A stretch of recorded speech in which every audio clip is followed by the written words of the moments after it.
గురుభ్యో నమః. వారం వర్జ్యం. మే 22, 2026 అధిక జ్యేష్ఠ శుక్రవారం. శ్రీ పరాభవ నామ సంవత్సరం అధిక జ్యేష్ఠమాసం ఉత్తరాయణం. గ్రీష్మ ఋతువు శుక్లపక్షం రోహిణీ కార్తె. షష్ఠి ఉదయం 6:25 వరకు. తదుపరి సప్తమి తెల్లవారి 5:06 వరకు. నక్షత్రం ఆశ్లేష రాత్రి 2:10 వరకు. వర్జ్యం మధ్యాహ్నం 3:17 నుండి సాయంత్రం 4:51 వరకు.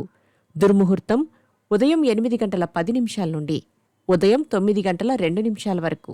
మరలా మధ్యాహ్నం 12:29 నుండి మధ్యాహ్నం 1:21 వరకు. శుభ సమయం ఉదయం 7:30 నుండి 8 గంటల వరకు. రాహుకాలం ఉదయం 10:30 నుండి 12 గంటల వరకు.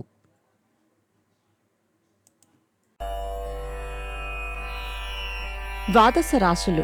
మేషరాశి. ఉన్నత స్థాయి వ్యక్తులు తగిన విధంగా ప్రవర్తించలేదని, సాయపడలేదని ఆగ్రహం వ్యక్తం చేస్తారు. నూతన విద్యావకాశాలు. వృషభ రాశి. వర్గాలను కూడగడతారు. భూమి సంబంధిత వ్యవహారాలు కలిసి వస్తాయి. విలువైన సమాచారం అందుకుంటారు. మిథున రాశి. సంతాన విషయంలో నిర్ణయాలు చేయడం కష్టతరంగా అనిపిస్తుంది. ఏది మంచో ఏది చెడో తెలియదు. కర్కాటక రాశి. ఆర్థిక ఇబ్బందులు అధిగమిస్తారు. పొదుపుకు సంబంధించి పురోగతి సాధిస్తారు. వాహన సౌలభ్యం. సింహరాశి. ఇష్టపడి కొనుగోలు చేసినా వాటిని తిరిగి మార్పు చేయాలని యోచిస్తారు. మిత్రుల సలహాలు పోరు విసుగు కలిగిస్తాయి. కన్యారాశి. ఎవరు ఆప్తులో ఎవరు నిజమైన హితులో తేల్చుకోలేరు. ఉద్యోగం పనిభారం అధికమవుతుంది. ఆరోగ్యం జాగ్రత్త. తులారాశి. రకరకాల సమస్యలు అన్నిటికీ మీరే బాధ్యత వహించాల్సిన స్థితి సంభవం.